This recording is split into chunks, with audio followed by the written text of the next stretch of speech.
اہل بیت علیہ السلام کو امام خلیفہ مانتے. وہ سن لو بھائی پلیز میری بات سن لو, نہیں بولو.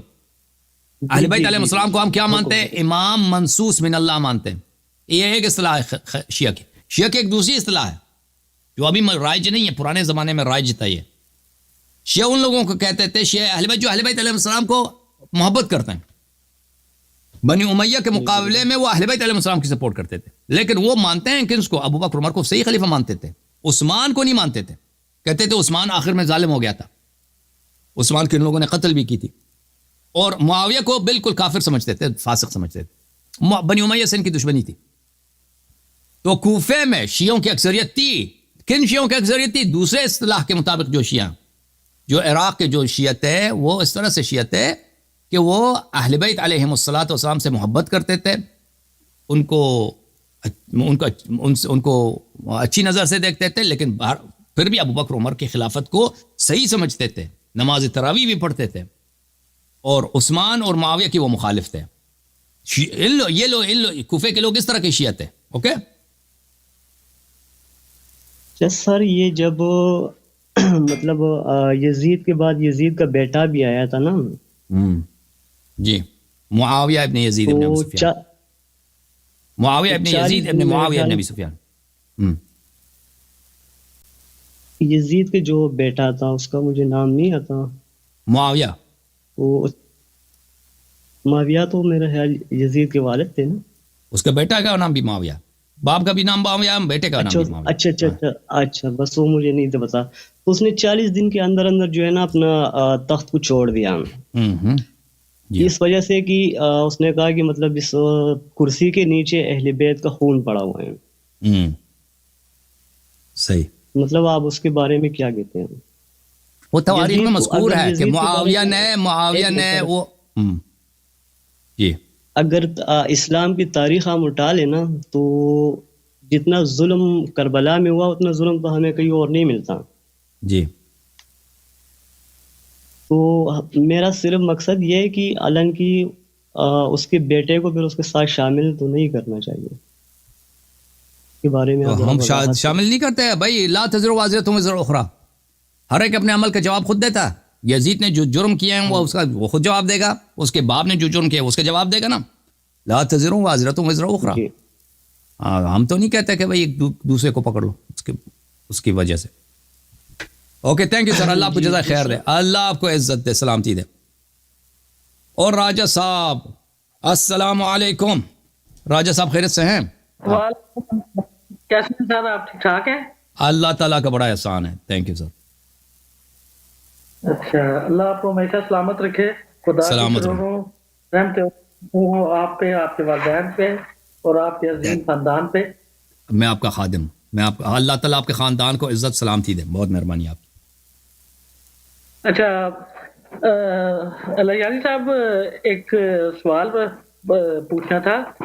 جی, مسئلہ یہ ہے کہ پچھلے دنوں سے پاکستان میں ایک ویڈیو وائرل ہوئی ہے, کسی شیعہ مولوی کی ہے, غیر معروف سے ہیں.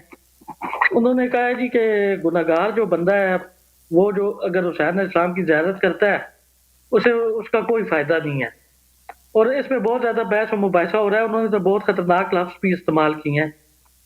تو کیا یہ بات ٹھیک ہے اگر کوئی بندہ گناہگار ہے؟ کیونکہ یہاں پہ ایک طبقہ یہ بحث کر رہا ہے دنیا میں کوئی ایسا مسلمان نہیں ہے جسے گناہ نہ ہوا ہو, معصوم تو کوئی بھی نہیں ہے. تو اس لیے کافی بحث مباحثہ ہے. کچھ لوگ کہتے ہیں نہیں, پہلے سارے گناہ سے بندہ توبہ کرے اور پھر نہ کرنے کی قسم کھائے, اس طرح کی بات ہے. تو اس کی فضیلت کیا ہے؟ اور وہ یہ پہلے بھی سوال پوچھا تھا, اور وہ یہ کہتے ہیں جی کہ یہ اتنی بڑی بات نہیں ہے زیارت کرنا. وہاں جا کے اگر آپ نے جالی کو ہاتھ لگا لیا تو نعوذ باللہ ثم نعوذ باللہ, عمر نے تو ان کے زلفوں پہ ہاتھ ڈالا تھا. تو یہ اس کی کوئی اتنی وہ کہتے ہیں فضیلت بھی نہیں ہے. تو اس میں بہت بحث ہے. آپ کا کیا نظر ہے؟ یہ جاہل آدمی ہے, ملعون آدمی ہے, اس نے جو باتیں کی ہیں. زیارت امام حسین علیہ السلام کی بہت بڑی فضیلت ہے. جنہوں نے امام حسین علیہ السلام پہ چھری چلایا ہے وہ تو دشمن تھے, انہوں نے دشمنی میں ہاتھ ڈالا. جنہوں نے محبت سے زیارت کی ہے ان کے ثواب کا تو کوئی اندازہ نہیں کر سکتا. امام حسین علیہ السلام کا ثواب, کی زیارت کا جو ثواب ہے وہ تو انسان کے تصور سے باہر ہے. اس کے ہر قدم کے جتنے ثواب ہیں, ہر قدم کے جتنے اللہ تعالیٰ جو اجر دے گا, وہ تو کوئی اس کا کوئی اس کا نہیں ہے، کوئی ہر حساب سے باہر ہے. البتہ جو شخص زیارت کے لیے جاتا ہے زیارت اسی کی قبول ہوتی ہے جو زیارت کے آداب کو مراعات کرتا ہے، جو گناہ نہیں کرتا، جو گناہوں سے دور رہتا ہے. اہل بیت علیہم جو زیارت میں جا کر وہاں راستے میں گناہ کرتا ہے، جھوٹ بولتا ہے، غیبت کرتا ہے، تو لازمی بات ہے کہ اس کی ثواب کم ہو جاتی ہے. اس کی جو زیارت کا حرمت نہیں رکھتا، ہو سکتا ہے اس کی زیارت مردود بھی ہو اگر وہ حرمت کا خیال نہیں رکھتا. لیکن جو انسان گناہ کار ہے لیکن وہ خلوص کے ساتھ اہل بیت علیہ السلام کے محبت کے لیے مولا حضرت امام حسین علیہ السلام، حضرت امیر المؤمنین علیہ السلام کے بارگاہ میں حاضری دیتا ہے، یہ تو ایسی فضیلت ہے کہ ملائکہ اس اللہ کے سامنے وہ گڑ گڑاتے ہیں. روایات میں اللہ تعالیٰ سے اجازت طلب کرتے ہیں کہ ہمیں اجازت دیا جائے ہم مولا امام حسین علیہ السلام کی زیارت کو جائیں. انبیاء علیہ السلام زیارت کو آتے ہیں حضرت امام حسین علیہ السلام کے. اس کی روایات تو بے حساب ہیں، یعنی متواترات مذہب میں ہیں، اس کے ثواب کا کوئی اندازہ نہیں ہے. اوکے میرے بھائی، اب میں اس ویڈیو کو نہیں جانتا لیکن جو شخص، اب مجھے نہیں معلوم، اب ویڈیو پورا دیکھنا ہوگا نا کہ اس کا نقطہ نظر کیا ہے، لیکن جو جتنا آپ نے بتایا یہ نہایت ہی جہالت ہے، نہایت ہی نادانی ہے. جی سر. جی دوسرا یہ ہے کہ یہ سنیوں میں اہل سنت کا ایک گروہ کہتا ہے جی کہ شہادت کے بعد سر مبارک نے کلام کیا تھا، امام علی مقام کے سر مبارک نے کلام بھی کیا تھا اور سورہ کہف بھی پڑھی تھی، جبکہ مصری محمد علی مرزا صاحب والا گروہ کہتا ہے اور ان کا بیان بھی ہے کہ ایسی کوئی روایت شیعوں میں بھی نہیں ہے، تو یہ ناممکن ہے. وہ سہل ابن ایک صحابی ہے، سہل ابن سعد ساعدی، سہل ابن سعد کی روایت ہے مقاتل میں. وہ خود کہتا ہے میں نے دیکھا امام حسین علیہ السلام کے سر مبارک سورہ کہف کی آیات پڑھ رہی تھے اور میں نے اس کے جواب میں کہا کہ یا ابن رسول اللہ، آیا یہ ہے نا ام حسبتم ان اصحاب الکہف والرقیم کانوا من آیاتنا عجبا، تو میں نے کہا کہ آپ اس سے بھی زیادہ باعث تعجب ہیں، زیادہ باعث عجب ہیں. یہ تو حدیث روایات میں بکواس کرتے ہیں جو کہتے ہیں اس کی حدیث نہیں ہے. تو یہ ایک اور بحث بھی چل رہی ہے کہ یہ قرآن پاک کی ایک آیت ہے واللہ خیر المکرین، کیونکہ یہ اس طرح اس کی انہوں نے تشریح کر رہے ہیں جی کہ اللہ بہترین مکر کرنے والا ہے، جبکہ یہ کہنا کہ اللہ بہترین تدبیر کرنے والا ہے یہ ترجمے کی غلطی ہے، کیونکہ اللہ نے چاہتے تو اللہ لفظ تدبیر بھی استعمال کر سکتے تھے. تو اس پہ بھی بحث ہو رہی ہے، تو اس پہ آپ کا کیا موقف ہے؟ تو اللہ تعالیٰ اس طرح کی مکر نہیں کرتا جو لوگ مکر کرتے ہیں نا. اللہ تعالیٰ کا مکر جو ہے وَمَكَرُوا وَمَكَرَ اللَّهُ وَاللَّهُ خَيْرُ الْمَاكِرِينَ، یہ تو قرآن مجید میں بہت زیادہ ہے. أَفَأَمِنُوا مَكْرَ اللَّهِ فَلَا يَأْمَنُ مَكْرَ اللَّهِ إِلَّا الْقَوْمُ الْخَاسِرُونَ. اللہ تعالیٰ آپ کو جزائے خیر دے.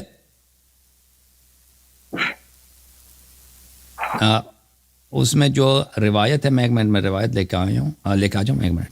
اوکے، تفسیر برہان میں سید ہاشم بحرانی جزء ثانی میں یہاں پہ وَمَكَرُوا وَمَكَرَ اللَّهُ وَاللَّهُ خَيْرُ الْمَاكِرِينَ، اس میں حضرت امام رضا علیہ السلام سے روایت وَمَكَرُوا وَمَكَرَ اللَّهُ إِنَّ اللَّهَ تَبَارَكَ وَتَعَالَى لَا يَمْكُرُ وَلَكِنَّهُ عَزَّ وَجَلَّ يُجَازِيهِمْ جَزَاءَ الْمَكْرِ. اللہ تعالیٰ جیسے لوگ مکر کرتے ہیں اس طرح مکر نہیں کرتا. اللہ تعالیٰ ان کے مکر کا ان کو سزا دے دیتا ہے، ان کے مکر کا سزا دیتا ہے. اس آیہ کا یہ ہے، بھلے اس آیت کا جو ترجمہ ہے یہ ہے. ایک اور آیت میں ایک منٹ میں ایک اور آیت آپ کو دکھا دوں. سورہ ایک اور آیت بھی نکال دوں، ایک منٹ، دوسرا جلد میں ہے. اوکے، ایک منٹ.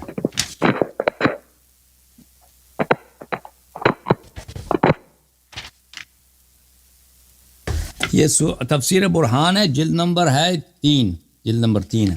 یہاں پر اعوذ باللہ من الشیطان الرجیم افامنوا مکر اللہ، کیا وہ اللہ کے مکر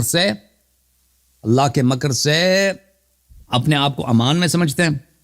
فلا یامن مکر اللہ الا القوم الخاسرون، اللہ کے مکر سے اپنے آپ کو امان میں نہیں سمجھتا مگر قوم خاسرین. اللہ کا مکر کیا چیز ہے؟ یہاں پر علی ابن ابراہیم کی تفسیر میں المکر من اللہ العذاب، اللہ کی جو مکر ہے افامنوا مکر اللہ، اللہ کے مکر سے اپنے آپ کو، یعنی اللہ کے عذاب سے انسان اپنے آپ کو امان میں سمجھے. جی اللہ کا عذاب ہے. اوکے لاسٹ سوال ہے بیٹا, لاسٹ سوال کرنا چاہتا ہوں. جی سر.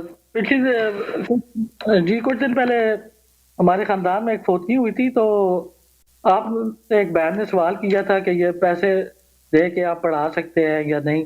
اس کا آپ نے جواب دیا تھا, تو بعد میں وہ لوگ بھی اسی طرح کرنے لگے تھے کہ کسی کو پیسے دے کے روزے اور نمازیں وغیرہ کا. وہ پھر وہاں پہ جب آپ کی کال رک گئی ہے بھائی, کال آپ کی رکی ہوئی ہے.